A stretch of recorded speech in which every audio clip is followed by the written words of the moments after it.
All right, welcome back to the Bold North Sports Podcast, Season 2, Episode 3. As always, joined by Evan Guile, and we are fired up on this Wednesday night because on Monday night, the Vikes got the dub. Exactly right, baby. They got the dub. How you feeling? Oh, I'm jacked, man. Jacked. Yeah. It's like, I feel like that game is like what the whole season's going to be like. Right. Because you see JJ struggle.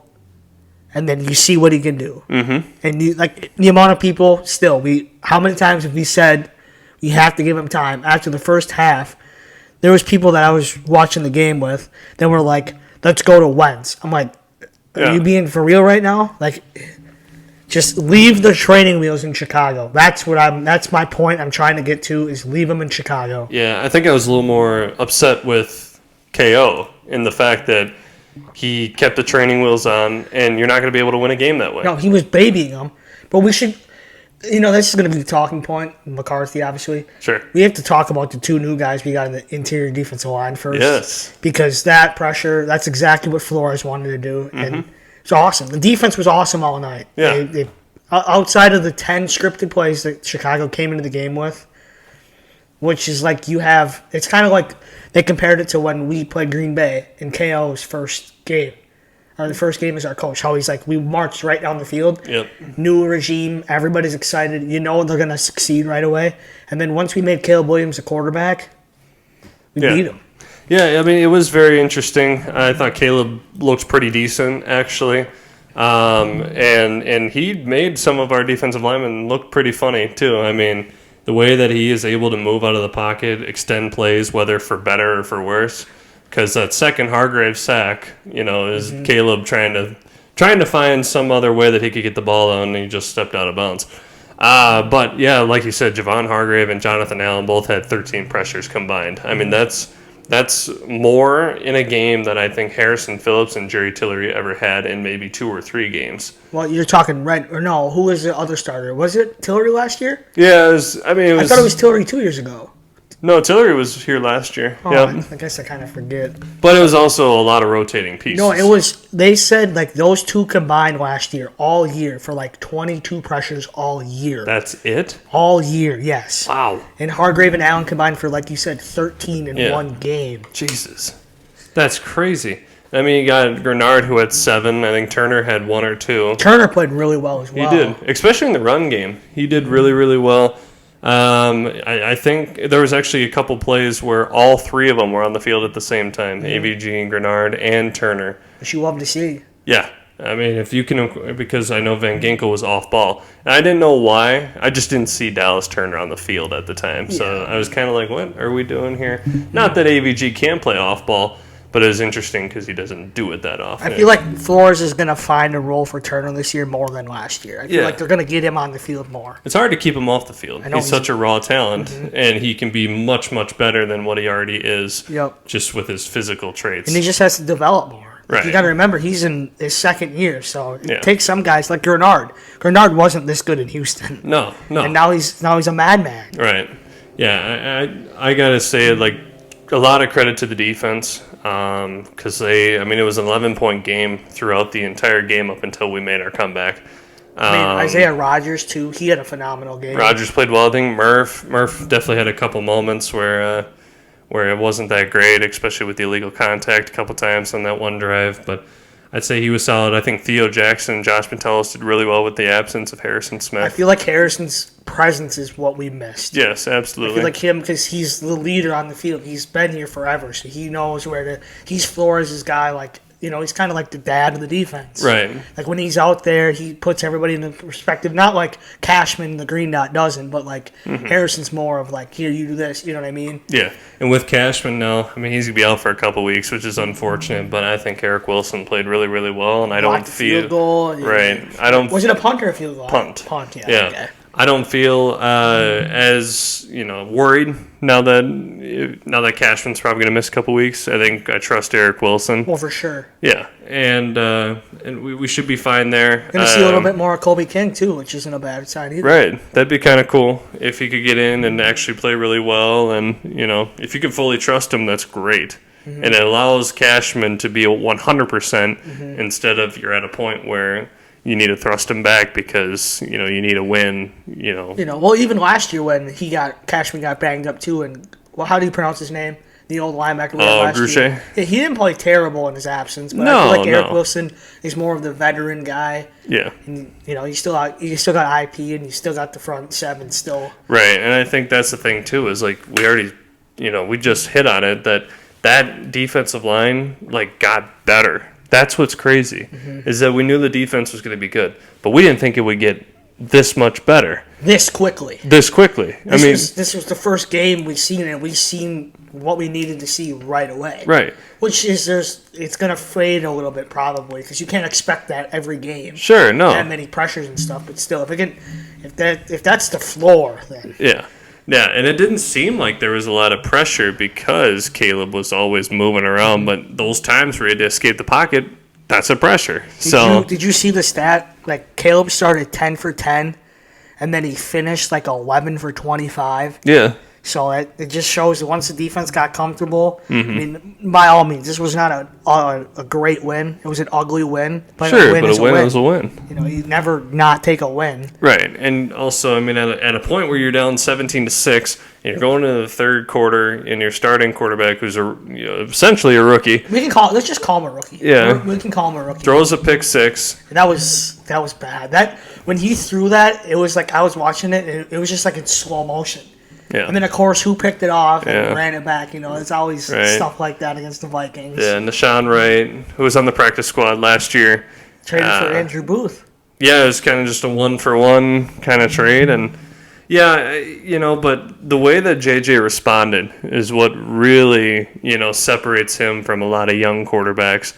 And I'm very happy that he has that mindset of a goldfish and just throws it away. I feel like it's more even JJ, obviously, but I feel like Kevin O'Connell, like you said right away, when Kevin O'Connell was all right, we got to see what we have in him, and then look what happened. Mm-hmm. I feel like Kevin O'Connell's got to just remember, he's going to have to grow as a player, and you keep handing the ball off is fine, but when you're giving him, little dunks, he's not going to improve. But you've seen when he was swinging the ball, what he can truly do. Yeah. And all that arm talent, he doesn't have any arm talent. That can go away. Right. Yeah, I think he read the defense very, very well. I mean, it obviously got better over the game. It had to. But that play that he had to Aaron Jones was perfectly schemed up. And also the run. I mean, the run was crazy. I did not expect a read option. And then he took off, and I'm like, what? That might be my favorite JJ McCarthy highlight of all time. Just the flex afterwards and the Brian O'Neill UF and Psycho. Sicko, yeah. Then, the best part about it is when he gets in the end zone, every single player on the offense is on top of him. Right. When he gets to the sideline, and Metellus, everybody is Eric Wilson, everybody just flocks to him. Mm-hmm. That's what you love to see from a rookie quarterback. Yeah. And then the post game in the locker room after the game, everybody's just when they call him for the game ball, everybody's going crazy. Yeah. It's that's you don't see that. No. As a kid, he's 22 years old. He's a year older than me and you to make us feel, but that's a little gut punch. But still, he's my quarterback. You just have to remember this when there's going to be a game where JJ doesn't have the fourth quarter. Sure. There could be a game where he plays like he did in the first half all game. Yeah. And you just have to be it's just a growing pain. Everybody has growing pains, whatever it is. And being a quarterback in the National Football League, you're not going to have success all the time. Yeah. And I feel but we see what we can have. We see we see the potential, especially in that fourth quarter, and that's what makes us excited. Yeah, and I think that's the thing. Is the more important thing is that he never ever caved into the pressure, and he was always calm. He never ever folded. He was always poised. Even after the pick, I mean, he came back out there, slung a couple of throws, and even the one to Jets, which was on the corner, the far hash to the side. Oh, with a hand in his face, yeah. That was a great ball. His touchdown to Jefferson, great ball. The touchdown to Aaron Jones, great ball. Yeah. His arm strength was shown. Everything he has to offer was shown in that fourth quarter. Yeah. And he's a winner. He's just a winner. And that poise you said, that's all from the Bob Marley. Right. The goalpost, he was the first guy on the field for warm-ups. He's ready to go. I'm ready to go. I'm fired up. we're a week into this, and I'm ready. I'm ready, man. Right. We just want a parade, right? And this stuff like this make it. It's not too much to ask. It is. It is a lot as a Minnesota sports But fan. I'm just saying, though, like, and you think about this. Arguably, your best offensive player wasn't even there. Right.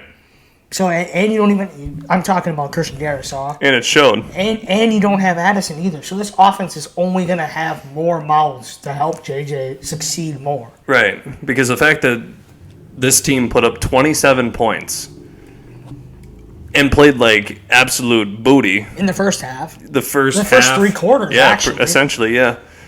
That's crazy. And if you're at full health, because I'm sorry, but Justin School was not that great. And I feel like he played so bad. They didn't even look for like Brando. He started all the games last year. They weren't even like, hey, you want to go in the second half? Nope, they stuck with him. Right. I was kind of thinking, do they just slide D-Jack out there to left tackle and then throw Brandel at a left guard? Did you see what they were doing to help him out? They were having the rookie Donovan Jackson help him. Yeah. On that side. Right. And that's a rookie, and that he played well. And then leaving Ryan Kelly on an island by himself, which he played phenomenal too. And him and Will Fries too. We've seen it on the defense and we've seen it on the offense. The acquisitions we got in the offseason. Yeah. And that's perfect. The offensive lineman is like one of those positions when you don't hear anything from them, that means they're playing well. Like you didn't hear a thing from Will Fries all night. Nobody said his name or anything. No. That's exactly what you want. Brian O'Neill had a phenomenal game too. Stud. Yeah. Stud. Yeah. I'm very happy that Donovan Jackson, he's actually one of the top passing PFF guards this week. Remember when everybody was like, why are you taking a guard in the first round? That's why. Should have been the first off the board. That's why. Yeah. You build around your offense. You build around your quarterback. Right. And we've seen. These are the moments where you're like, I'm glad we did that and not taking a corner or, what's the sexy pick we always call it. Yeah, you have to, these are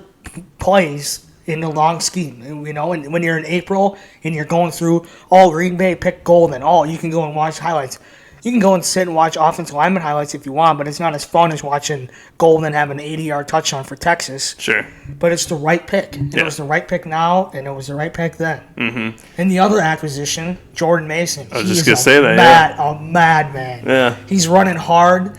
Did you hear what he said in the huddle? What? He told when he got in the huddle, he's told the offensive lineman, I'm going to run through like a freight train. That's exactly what he did. Yeah, he got, I think, it was like 15 attempts. I don't know how much Aaron Jones had, but he's more involved in the passing game, so it kind of evens out a little bit. But Jordan Mason he's that dude, and I could definitely see him carrying more of the load in the running aspect. Which is good, though, because it keeps Aaron Jones fresh. And yes. You can see, like, that wheel route he ran for the touchdown, awesome. Mm-hmm. That's what you get when he doesn't play as much. It's legitimately a 1A, 1B type of situation. Yeah. Which is awesome to see. Yeah. Like I said a little bit ago, like, that play was perfectly schemed up. It was, there was a couple runoffs, and it was essentially Aaron Jones kind of showing like a choice route, like he was going to either go out or in. So he kind of gave a little stutter to make the linebacker sit, and then boom, he just took off. And that safety was already, I think it was Naylor running a post to run him off. Kevin O'Connell, I was grilling him a little bit for keeping the training wheels on JJ, and I was very disappointed because I'm like, this is very vanilla stuff. And I know what kind of play caller you are. Yep. So maybe it's JJ not ready, and you're kind of just going at what he can do, but clearly that wasn't. Mm-hmm. Because when they finally turned it up, JJ was like, yeah, I've been running this offense for a year already. Mm-hmm. Whether physically or mentally, I know what's going on. Mm-hmm. So I think now... Just leave that play calling in Chicago. Right. Move forward. You move forward in Atlanta, just go. You just have to let him go. You have to. Yeah. Like I keep saying, there's going to be growing pains, which is fine. Mm-hmm. You expect that. Mahomes wasn't Mahomes now when he was a rookie. You know, you have to get better. Sometimes you have to get worse before you get better. Yep. So if that takes a couple games, if JJ doesn't look like he did in the fourth quarter the next couple weeks, but we win, a win's a win. It doesn't matter how, as long as you're in the winner's circle at the end of the day, that's all that matters. Yeah. Especially, with the quarterback position, I've said it before.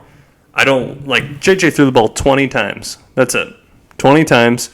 A great balance of running the ball and passing the ball effectively. We haven't seen that. Right. Our quarterback throw for less than 25 attempts. That's the we thing. had Cousins, we had Darnold. That's all KO wanted to do was throw the ball. Right. And now I think he realizes, like, hey, to make JJ comfortable, you have to run the ball. Yeah. And when you get a guy like Jordan Mason and then you beef up your offensive line, you're going to run the ball. Yeah. Yeah, and I'm glad KO wanted to be a little bit more balanced because, I mean, yeah, we had Kirk throwing about 35, 40 times a game. Darnold was a little less because he did try to emphasize the run, but he just couldn't get it. It just didn't work. And then eventually now you got this offensive line where Ryan Kelly looks like that dude. Will Fry's doing his job. Donovan Jackson seems like a hit. You need CD back, and Brian O'Neill's doing his job as always. Mm-hmm. I mean, it's the dream offensive line we've been waiting for the last 15 years. Our whole lifetime. Right, ever since the 09 season. So it's awesome to see it finally happen, and Jordan Mason having the holes and the power. I mean, it's like nobody could tackle him. And, yeah, JJ got sacked 3 times. But that happens. It's a National Football League. Like, they have studs on their team too. Right. So, yeah, there were a couple bumps and bruises, and Will Reichard. I mean, he kind of saved the thrill, baby. He kind of saved the momentum a little bit there with the 59-yarders. So that kick obviously doesn't go unrecognized for keeping things. Absolutely not. That was a turning point. Keeping things a little positive. So. And the defense, the secondary may not have looked the greatest, and, obviously in the Flores defense, if the pressure doesn't get there within 2-3 seconds, there's a lot of gaping holes in that secondary. So, and I feel like the defense can get a lot better, too, when Harrison's back, so then you can have Metellus just do Metellus stuff. Right. More Metellus had to play more of a safety role a little bit more than he usually does. Sure. But now once Harrison comes back, you can have Metellus, hey, I'm going to play linebacker this play, I'm going to blitz this play. Like, he can be your chess piece. Right, and I think that's going to help out a lot now that Cashman's out. I think, especially, as much as we trust Eric Wilson, having Metellus there, or even just kind of a substitution role, whichever kind of personnel you want to play on defense there. But, yeah, the defense, I didn't think that it was going, to all click right away. I mean, you're pulling Allen from Washington, Hargrave from the Niners. You still got AVG and Grenard, who are still sort of new, but they've done really, really well with their, with the team chemistry. Your 2 and 3 corners weren't on the team last year as well. Right, Rodgers as well. So, I mean, you got guys that are being pulled from different teams, and it's not like they've, come up together after being drafted in back-to-back drafts or whatever, And it's good to see that in week 1, especially the defense being so tight, and now you're getting a guy back, you're losing another, but it's, it's evening out. But right. When this defense is going to be full strength, watch out. Right. This whole team, we said this 2 months ago, how we were excited. Yeah. And now when you see it succeed once, you're like, all right, here we go. Yeah. I don't care who you beat, as long as you beat them. Yeah, and I think after this game, and I know we're flip-flopping back and forth between offense and defense, but I just thought about this. We're just so excited. Yeah. Before you go back to the offense, we're going to kind of flip-flop again. We have to give a shout-out to Miles Price. Oh, yes. Oh, my gosh. 117 return yards. I mean, yeah. That punt return, and I think it was the fourth quarter, was huge. Yeah. Huge. Yeah, he's very electric, and it's definitely something I haven't seen. I mean, any positive net yards since probably Sherrill's. Yeah. That's our last punt return touchdown is Marcus Sherrill. It seems like a long time. I feel like it was in Soldier Field too. Yeah, it might have been. That guy. He's north and south. He's not. He doesn't have any extra wasted steps. Like he's getting somewhere. I know he got popped, but I think he said back, he went back to the sideline and Kale walked over to him and he's like, "You're good, keep going." I think Miles Price said something along the lines like, "Every time I touch that ball, I'm ready to rock and roll, baby." Right. Every time I think of Miles Price, this is probably a little brain rot here. Have you ever heard the song "Kelly Price" by the Migos?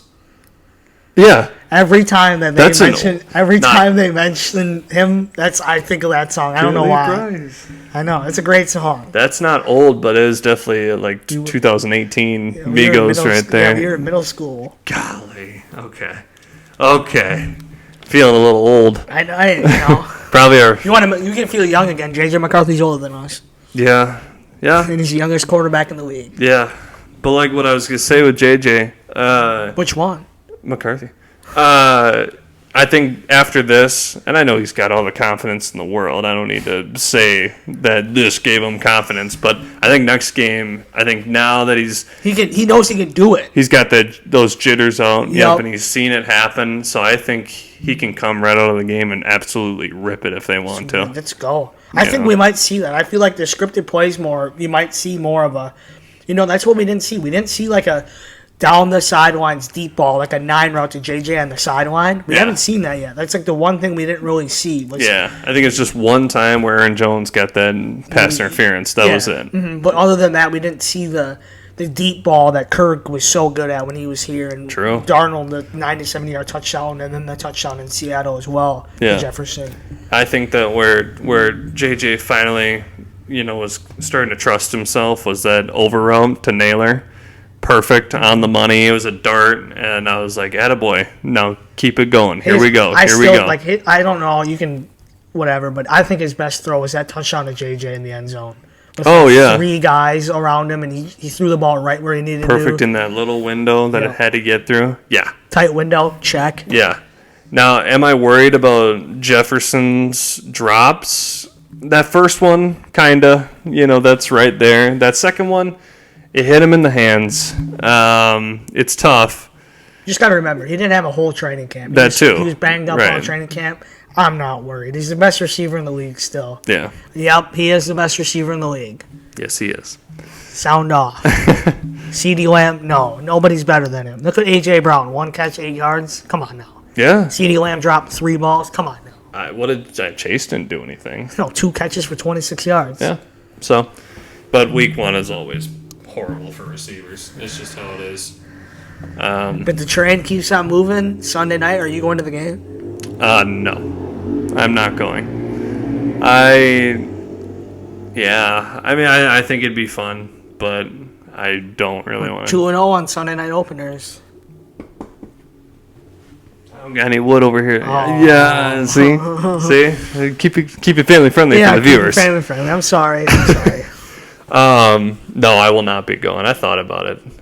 Thought about going, but I just don't want to drive back at 2 in the morning and, try to figure out how to get out of there. But what if JJ goes like 20 for 25, 4 touchdowns, 260? I'll see you right here.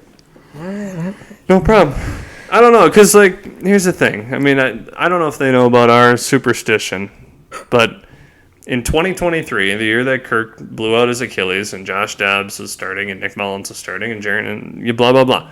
Evan and I, we went to I guess this was the first year that we started this. Yeah, this is the first season. And we started going to games together. Yes. And was that 23? 23. Yeah. Okay. Yeah, and we went to the Bucs game opener. Went to 6 games that year. You went to 6 games, but the ones that we went together, I mean, arguably the most god-awful football I have ever watched. Well, the first game was not. The first game was fine. It wasn't horrible. We seen Jordan Addison's first career touchdown. True, that was cool. Yeah. But that Bears game. Oh, boy. We almost went to a Jaron Hall New Year's Eve game, Yes.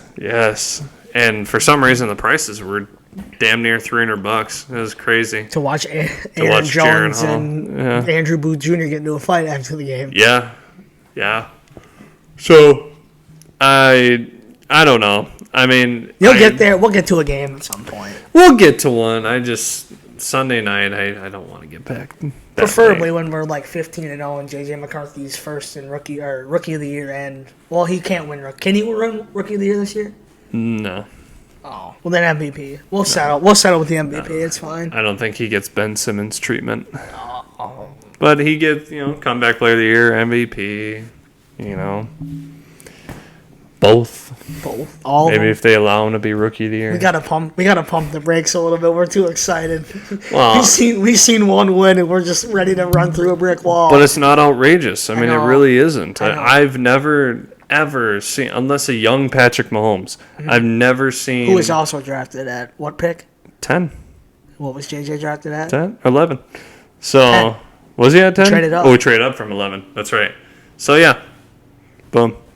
So we'll have 3 rings sometime soon in the next 5 years. But I've never seen like just somebody, because a lot of those younger quarterbacks just crumble and their confidence is gone.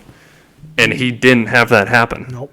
It's one game, though. Right. That's what I'm telling myself. It's like he looked really good. It's just one game. We have to wipe this away, go to the next week. Yeah. Because me and you are so bipolar Viking fans. Like, when we lose, we come on here, and this sucks. It's over. But when we win, we're like this. We're thrilled. We're jacked. Yeah. Who's next? Like, let's ride. Yeah. Were you kind of prepared? Like, because when I was thinking to myself, I was like, all right, if we lose, I mean, I understand there's growing pains, but I think we'll be okay. We were going to lose. I think we'll be okay. 17-6. I was like, there's a serious, like, chance we lose here. Yeah, but I always figured if as long as they open up the playbook, we should be fine. But there was one point where I was like, I mean, if we do lose, I'm not gonna go crazy over it. No, I know that there's gonna be growing pains. You just have, like, I know this is big picture here, but you just have to make the playoffs. Yeah, that's all you have to do. A loss in Chicago hurts that, but it's 1 week, it's one game. Like, you have to. I know NFL is different compared to any other sport, with one game impacts it a lot more than game 130 of a Twins season. Yeah. Or game 46 of a Timberwolves season. Mm-hmm. So I feel like it's a lot more under a microscope each game. Yeah. I just don't, like, for me, and like to your point, I just don't want to lose a game or have the Vikes lose a game where it's like KOC's babying McCarthy. Yeah. Like, I would rather see us lose a game where McCarthy throws 3 picks rather than McCarthy throws the ball 15 times. Sure. And that's just my opinion on it. Mm-hmm. You could be different, but I would rather see us lose with us using JJ rather than babying JJ to lose a game. Mm-hmm. Because, like, you're not going to get anything from that. Mm-hmm. If you have JJ in a call that is pushing his limits a little bit, and maybe he doesn't get enough touch on this over route, or maybe he doesn't put it in tight enough in a window on a dig or a slant, it gets picked. I would rather do that than not try that. Go down swinging rather than letting all these strikes go by you. Mm-hmm. For sure, 100%. What our baseball coaches always said. If you're letting that third strike go by, I don't even want you to try to hit. You don't go up looking. You go up swinging. Yeah. You can't. Like, a boxer doesn't go up there just to get hit 5 times before he throws his first punch. Right, you can't go up punch right away. Can't go up there like Mike Tyson against Jake Paul, where he doesn't even try to hit the kid. That's just collect the bag. Let's ride. Yeah. Let's keep it going. Let's ride. Right. Michael Penix doesn't have crap on us. Let's go. No, I mean, it'll just be like the national championship again. Yes, sir. JJ just comes on. Well, no, but JJ only handed the ball off at Michigan, though. Right, yeah. He's a handoff zero merchant. arm talent. I didn't hear what Colin Cowherd said about the game. I don't know if you he's did. back on the bandwagon now. Oh, is he? Yeah. Interesting. JJ looked really good in the fourth quarter. He's a winner. Well, stay on this side. I want everybody to talk crap.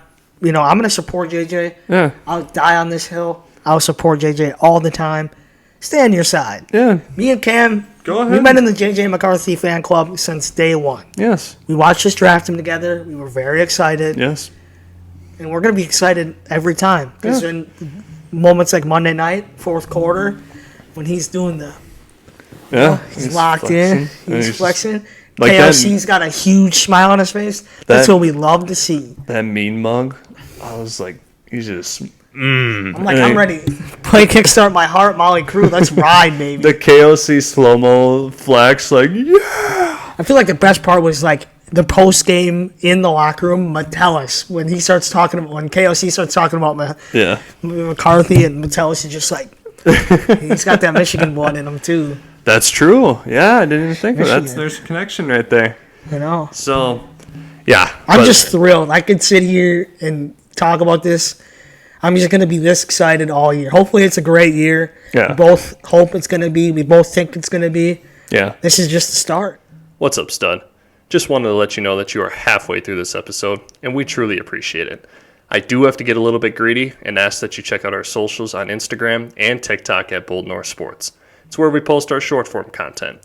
At the times where Evan and I won't be able to get together and record a long-form episode, that's where I come in. I'll be posting my opinions and takes on the day-to-day news that drops leading up to the season and during the season for the Vikings, Wolves, and Wild. If you aren't interested or you don't have either of those apps, that's okay. you can go to our YouTube channel and subscribe to listen to our long-form episode in video form. If you're not interested in that either, you can select your preferred podcast platform and search Bold North Sports to find and listen to us anywhere. Alrighty, I'm done. I'll let you get back to listening. It's just when things were clicking really well. It was very efficient. It was an unstoppable locomotive. When the offensive line is blocking and Jordan Mason is hitting the gaps like he should, and then you can sell the play action and JJ's hitting the windows and the guys. It looks fantastic. It does. And it's simple, when you can control both aspects of your offense and the running game and the passing game, because then you're unpredictable, in which KO is he does a really good job like last year being unpredictable, even though everybody knew that we preferred to throw the ball. Mm-hmm. He still found ways to get Jefferson open. If Jefferson was doubled, Addison was killing it. And even though Hawk wasn't involved much, in the running game, he did really, really well. Mm-hmm. Arguably his best blocking game ever.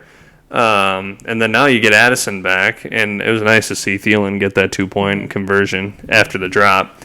That was super cool. I feel like we got to give Thielen a little bit more time, too. He just got here. Oh, yeah. Like, no matter, you could say, like, oh, well, he was here 2 years ago. Well, things change. It's different. Yeah. It's a different quarterback. It's two different running backs. It's different second receiver when healthy. It's different. Everything's different from when he left. Even though it's the same system, same scheme, things evolve. I mean, everything gets scrapped. Well, I shouldn't say everything, but a lot of plays get scrapped because the NFL gets changed. Everything gets changed. The NFL always is evolving. It's a copycat league, and you got to try to get ahead of the curve before somebody steals what you're doing. For sure. So, yes, I mean, the reason we made the trade was because of his familiarity with the team, with the offense, and probably a small bonus he was working on with JJ McCarthy this summer. I'm sure they thought about that. Another veteran leader in the place, too. You can never go wrong with getting a 35-year-old receiver that's been here. He's been in the league. He loves it here. Yeah. He's not going to be a locker room cancer. Yeah. I'm just excited. Even we get him for these first 3 games, now 2 games, because once Addison gets back, put Adam Thielen in the slot where he excels the best. Mm-hmm. That's just another weapon. Yeah. That's what we said when we got him. Just another weapon. I know. And, I mean, you're going to have Naylor and him rotate in and out. I mean, I don't know how you're going to stop the passing game as long as what we saw from JJ last night, and especially if you can get Aaron Jones included too. There's so much to work. Good night. Good night. That's night. Good night, baby. But yeah, I'm a little. It's not weird, but I'm kind of excited to see JJ in the throwback uni and Thielen in the throwback uni too. I knew you were gonna bring up the uniform. I know. Once they released it today that they were wearing them, I knew Cam was just like. Yeah, I know. It don't matter. JJ's gonna wear purple for 15 years. Yes, that's all that matters. Maybe more than that. How many times did you listen to the song 9 by Drake on Monday? 0 times, actually. I listened to it like 5 or 6. Really? And Bob Marley. Got me locked in. Oh. What was I listening to afterwards? I don't think No, I didn't. Well, I texted you on Sunday that I was playing Let's Go Crazy. Yes. I'm so ready. That's my hype ups. Like, when I'm driving over to wherever I'm watching the game, I'll put on Let's Go Crazy by Prince. If you didn't know, that's the touchdown song. Yeah. If you're casual. In case you didn't know. The best part about this is we're going to post this podcast, and we're going to post some clips probably from it, and everybody's going to be like, oh, these 2 delusional Viking fans think they're going to win the Super Bowl after beating a Chicago Bears team. Well, got to be delusional if you want to get the stuff you want. Well, yeah. I mean, here's the thing. I mean, the Bears are not a bad team, and I think they're going to be very, very solid this year. They're still figuring it out, too. Mm-hmm. Ben Johnson, I mean, here's the thing. Brian Flores now is 4-1 against Ben Johnson. 1-4. Or 1-4. Ben Johnson's 4-1. Ben Johnson has had his number for the last 2 years now. Now Flores has got it off his back now. Right.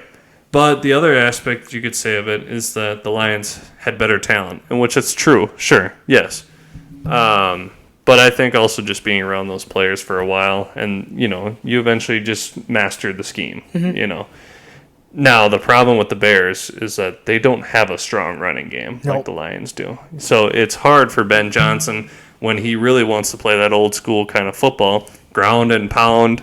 We're going Gibbs here, and then, hey, if we're on the goal line, obviously it's Montgomery or, let's show both of them, just try to confuse the defense.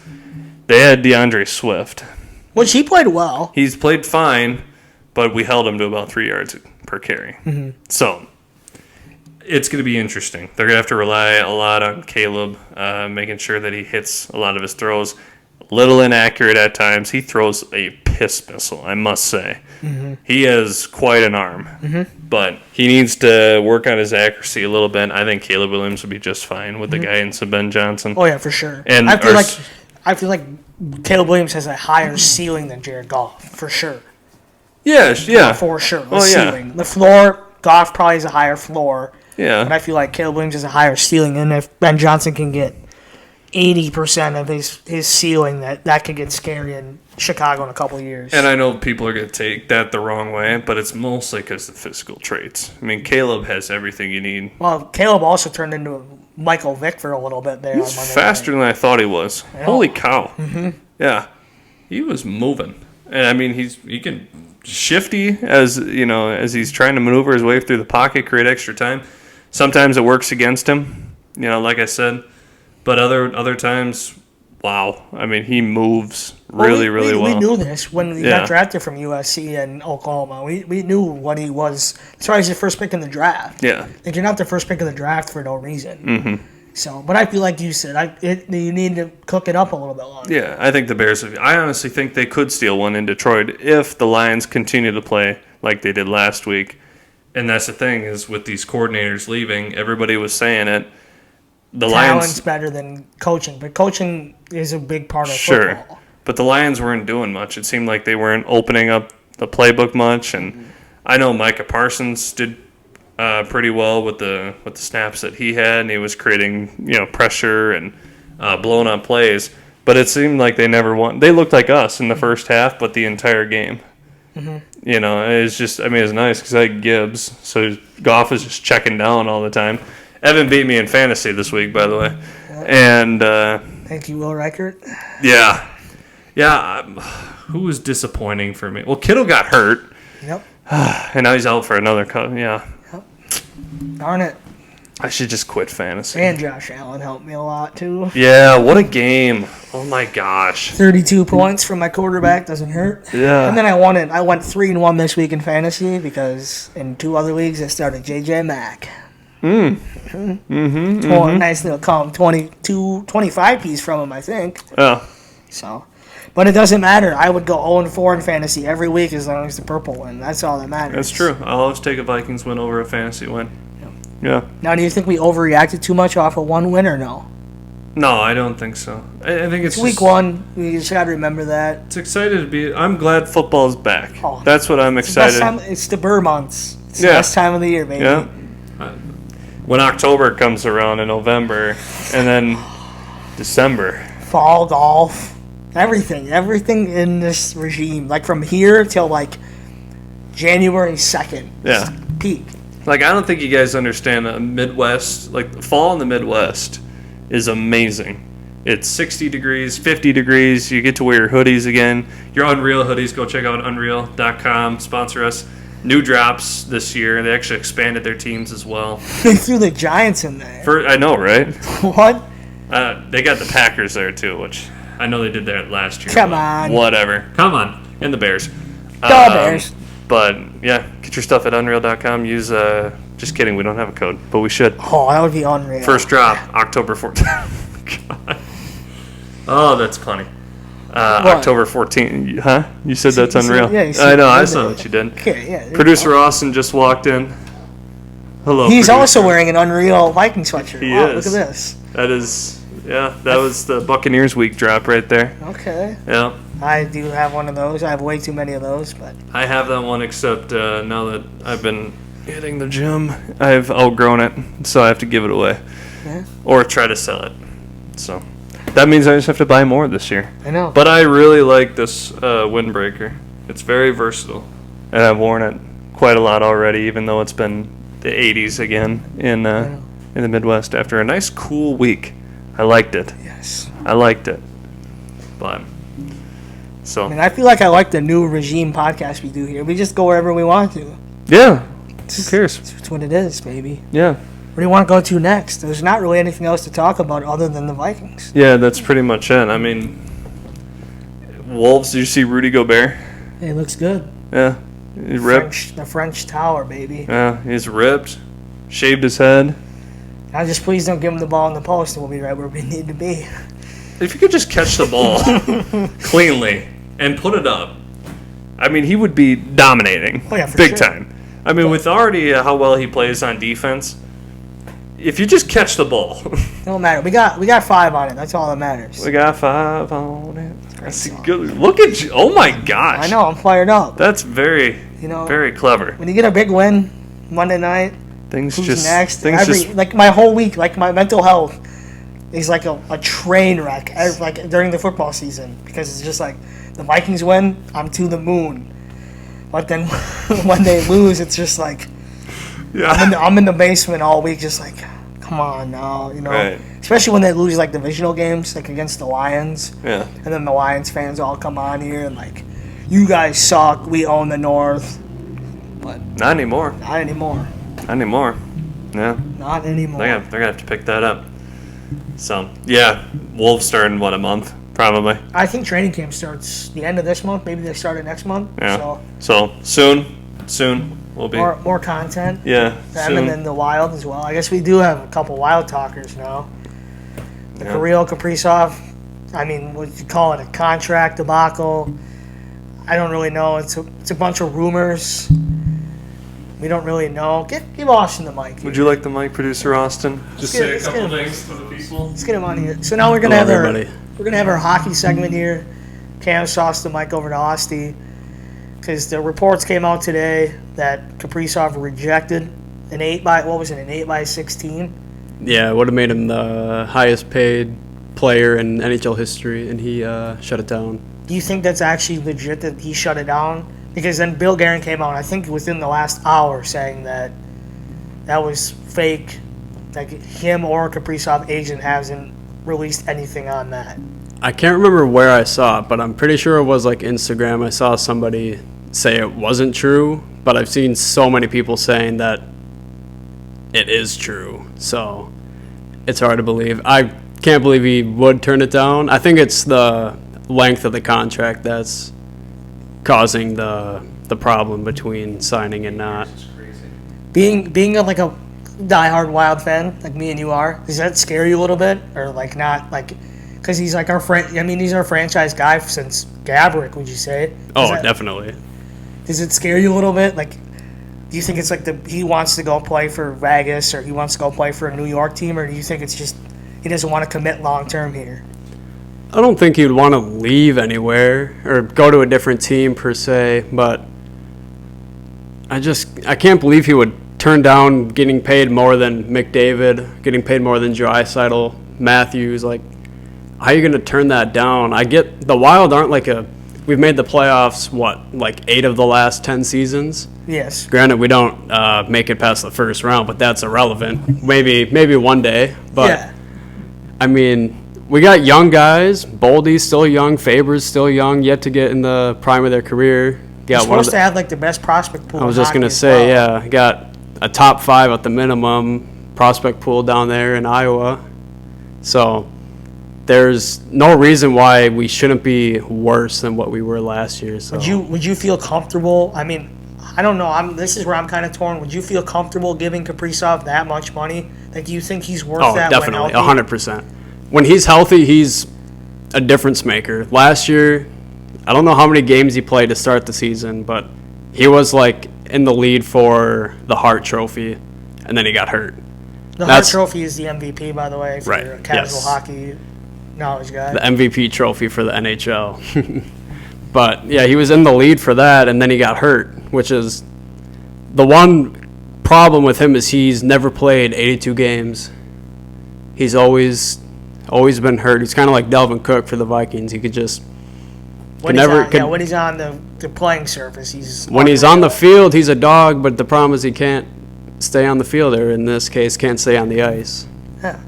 So I think they'll get it done. I think Billy's too smart to let your career cornerstone guy walk. I feel like also like the Rossi situation. I feel like 2 months ago, Rossi was as good as gone. and then like everybody's like he's going to be traded or whatever's going to happen, and then Billy G turns around and gives him a team-friendly deal and a good deal for Rossi itself. So I feel like maybe like a 4-year deal for Kaprizov would be perfect, because then I feel like if he really wanted to leave, then it'll be – because what is he now, 27, 28? Yeah, he's on the wrong side of 20. So, but I don't know. I love Kaprizov. He's, like Austin said, he's like our franchise cornerstone. So you got to keep him here. You got to keep him in green. You got to do whatever you can to keep him home. Give him a blank check. I don't care. Keep him home. For sure. Make it work. That's all I care about. I feel like that's the most we've talked about the Wild in the 2.5 years we've done this podcast. I love every second of it. Probably. I think preseason's starting up in a couple weeks too, so Dialed, baby. we'll see. Dialed. We'll see. So, do you want to pass the mic back to Cam, or do you I'll give want it back. to sit? I'll give it back to Cameron. You guys can keep doing what you're Do you doing. want to sit and talk to me about the Twins? No, you guys can talk about the Twins. That's for sure. I never want to think of that team again this season. Not again. Cam, it's all yours. Royce Lewis hit 2 home runs in the skull cleats though on Monday night. Come on. Everybody's jumped off the ship. I mean, I got one leg out of the ship too. I mean, like, there's nothing really to. There's nothing really to say. I just, Nothing really to be excited about. You have to mention them that they're playing like. We still have to. Yeah, they are still a team. Did you see? Why I bring it up? Did you see Rocco's like press conference? I think after like last night's game, they lost like 12-2. Oh. And like the reporter asked him, he's like, "You guys think you guys are playing good baseball?" He goes, "Yeah, I think we're just getting bad bounces or whatever." And then like since the break, they're the second worst team in the AL. So it's like, yeah, Rocco, you have been playing bad baseball. Yeah, I mean, you don't get that unlucky that many times. No, not at all. 2 months away, 2 months since the break. So yeah, last night they lost 12-2. Against who? The Angels. And the Angels scored all 12 runs with 2 outs. That's like the Twins' dream right there. I know. Like 2 outs, everybody's on base. You know someone, they're going to strike out or they're going to, Uh-huh. They're not going to score any runs off of Nope. it. It's actually kind of funny because the Twins won, if you cared, Monday night they won 12-2. Oh, no, I was Yeah. watching We were our busy. glorious We were game. busy, yeah. We were watching Yeah. JJ Mac and JJ, like all the JJs. I know. I know. I have to keep bringing them up because I do love the team, even though the Poets suck. Yeah. I just want like a reincarnated Kirby Puckett to come like through. That'd be nice. Even Just though, get the 87 to 91 team back. Yeah, bring him back now. Bring him back. Put him on the field now. Yeah. Walker Jenkins is on fire in St. Paul. That's what I'm really more excited about. I've heard. Like we're gonna see him. We're gonna see him in the Twins uniform next year. Hopefully, maybe even when they break camp next spring. Yeah. Because he like this week he's hitting like 500 in AAA. Oh, really? So it's good to see. I guess once the offseason happens, if they do trade Joe Ryan or Pablo Lopez, we'll kind of regroup after that. And if they trade Joe Ryan and Pablo Lopez, I don't think. See, I say this, but the Minnesota fan base is so weird. It doesn't matter what happens. Target Field's still gonna have fans there. It doesn't matter, even though when. Still support. Did you see the video of when Adam Thielen threw out the first pitch? Yeah. There was absolutely nobody there. Right. But I feel like once April rolls around, people New are going to go to season. games. Yeah. Like we say this all the time. Like I think we referenced this in a previous video, but like when the Wolves were as bad as they were, and when the Vikings were as bad as they were when they had like the 4th pick when they took Khalil. Yeah. Like the year before, like the Metrodome was still full. Right. Like people still go to it's the Minnesota fan base. That's all we have really up here is the sports teams we root for. Yeah. No matter. The other thing is, it's obvious. Twins play on weekdays, so your attendance can be lower, and then the weekends, it's obviously going to be higher. So that kind of factors into it as well. And I think the product on the field will turn away some people, but I don't think it's going to be because even after they sold everybody, people still go to games. It doesn't. Sometimes it's just nice to be at the ballpark. Yeah, and especially since your ticket costs $10. Mm-hmm. You go in, have a couple beers, you watch the baseball. Right. That's the common fan isn't gonna. You're gonna have people that don't even care about baseball, but it's it's a $10 ticket. Right. Just go watch the Twins. Like, Why I don't not? really care, but that's what I say is like I feel like everybody on Twitter too is like, oh, I'm never going to a game. Like, you're gonna go to another game. Yeah. Like, even I said it. Like, oh, I'm not gonna go to a game. I'll go to another Twins game. Like, I love the team. Yeah. You'll go to another Twins game. I just like going because it's just nice to be at the ballpark, and I don't know, it's a good time either way. It's you're passing the time by. It's cheap. America's pastime, Exactly. But I just hope, like, if the sale, like, that's the biggest, like, kicker is, like, it's not even the sale. If they get more people to help pay for stuff and they put a better product on, the numbers are only going to shoot up. Like, if like, this offseason, if the unbelievably not going to happen, they'd spend like $150 million in free agency and get a good team, put a good team on the field, people, like, skyrocket right back up. I mean, still, they're getting 10,000 fans in a game. That seems low. It is low. It's like it's still 10,000 people. Yeah. So, but yeah. I mean, that's the Twins segment. I mean, we've talked more about the Twins than I thought we ever would. It's true. And the Wild. And thank you to producer Austin. Killed it on the mic. I think you're going to see more producer Austin when the Wild are 42-1 halfway through the year and just on fire. Still first round exits though. But yeah, like Austin said, we'll still lose in the first round if we make it. I mean, still, they scraped their way into the playoffs this year and almost beat Vegas. Keyword there is almost. Almost, with an asterisk, yeah. But let's turn back to the team that we care the most about. Okay. What are your predictions for Sunday? Well, it'll be interesting depending on who plays and who doesn't. I think CD and Harry will be back, but Cashman probably will not play. I mean, well, he'll be out. Okuda, I don't think plays because of concussion. Van Ginkel's in concussion protocol. He's in concussion protocol too, so that'll be kind of tough. But Drake London is looking like he won't be playing on Sunday, so they're already down Darnell Mooney. They didn't have him for week 1. And Drake London is supposedly like Michael Penix's like safety blanket too. Yeah. So that would be a big loss. So we never root for injuries. Like, I would rather see Drake London play. No, yeah, I want the best matchup always. Because that's what some Bears fans said last night. They didn't have Jalen Johnson or Kyler Gordon or Trayvon Edmonds got hurt, but we didn't have our guys. Yeah, exactly. It's the NFL. Like, everybody on the field is good enough to be in the league. Right. Like, that's what people forget. Like, even the backup is like a freak of an athlete. It doesn't matter. Like, you made it to the hardest level to play. Yeah, but I think they're gonna have to key in on Bijan, obviously. Penix had actually a really, really good game. Even though they lost to the Bucs, all it was a Young Hoku missed field goal, and they're in that game. And they have the chance to go to overtime. I think he played really well. He's got a good arm, and he has the ability to escape the pocket too. So I think it's going to be a good matchup. Their defense looks a little better, probably in the run department rather than the pass, because Baker still threw 3 touchdowns. But they did hold Bucky Irving to about 3.5 yards per carry. Okay. Not bad. Not, wow, look at this run defense. But it's pretty solid. I think we win. Just depends on... Give me a score. A score?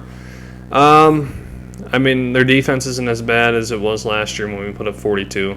I'll say like 31-20. Okay. Yeah. How many touchdowns for JJ Mack? I think I'm gonna say 2. No. 1 throwing, 1 rushing. Let's do 3. He's Vanilla Vic. 3 passing, because I think the passing game's gonna open up more. So that's 3. So that's 21. I'm gonna say Jordan Mason gets in on a run, and then Reichard field goal. Austin? Predictions for Sunday night? Sauce on the mic. Killing it on the mic. My prediction for Sunday Night Football. Yeah. What did you guys say? I wasn't really paying attention. I don't do score predictions because I don't like doing it. Cam, what did you say? I said 31-20. Do you think we're going to win by more than 1 score? Yes. Really? I could see it being a similar score to the game on Monday night. So a solid, 28, 20 ball game, something. I think it'll be a 1 score, but a little bit more, not as dramatic, if you will. a little bit more of a solid win, but at the same time, it's Minnesota. It's still gonna be close. JJ McCarthy stat line, go. Oh God. 220 for 2 tuds and a pick. So pretty similar to Yeah. Monday. I'm gonna say, I'll go. I mean, I'm not gonna do completions and attempts. I think he throws probably 25. I'm gonna say 25 attempts. Probably a 65% completion percentage. He threw the ball 20 times. 20 times, Yeah. went 13 for 20. I don't know percentages, so I'm not gonna try to calculate that. And I know. I'm gonna say 240 yards through the air, 3 touchdowns. I think Jets gets one. Hawk, I think, gets one. That's good for my fantasy team, so I'll take that. 18-19. Come on. He's home. First home game in 2.5 years. It only makes sense. He's Yeah. getting in the end zone. Yeah. Lock it in. Yeah. Parlay this shit. Submit the parlay right now. Right. Free money. Yeah. So that's what I'm thinking. Shout out Alpha. Yeah. So I suppose we can oh, am I double micing this? I got 2 mics. Oh my Two gosh. phones. 2 phones. Just I got one. What's I got the one song? 2 phones, one for Pokemon Go. What song is that? I got 2 phones. Yeah, by Kevin Gates. Yeah, Yeah. what is it called? Is it called 2 phones? I'm an idiot. It's another one that's like 2017, I 2018, know. when we were 8th graders. We weren't even alive when the greatest song ever came out. Western Girls? Nope. Oh, Come on. Last Christmas? Oh, yeah. Yeah. Last Christmas, Wham. We were thinking about actually doing a parody Christmas song. Thinking we're doing one. We're doing one? Yes. Okay. All right. Well, I better start writing lyrics now then, and then we gotta shoot a music video. And producer Austin will be in this music video.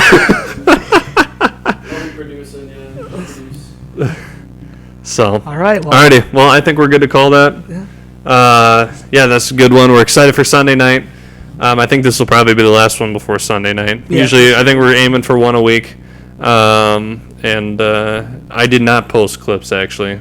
Bad on my part, but I'll try to this time around.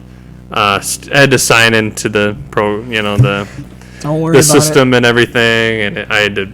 It was a stupid process. it. If people will find us if they want to find us. Exactly, but where can they find us?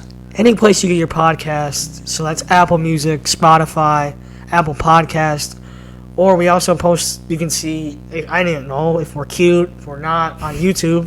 You can watch our beautiful faces for the duration of this hour video. You can't see producer Austin though, so disclaimer. I know he looks good, but Yeah. So yeah, and then shorter clips. They will be posted on TikTok after this. A couple days after the full long form podcast is posted on YouTube and on Spotify. Blah blah blah. I gotta admit, guys, Facebook will never be created.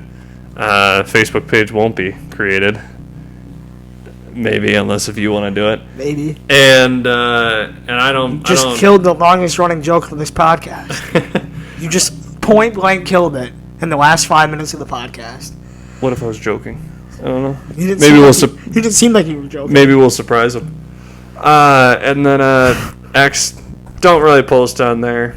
I think our last tweet is JJ McCarthy will wear number 9. We broke the news really quickly because we were listening We were live. listening to K-Fan, and then Cam's like, get on the Twitter. I was like, no. post it. Like, okay, JJ McCarthy will wear number 9. Yeah. Hashtag skull. Boom.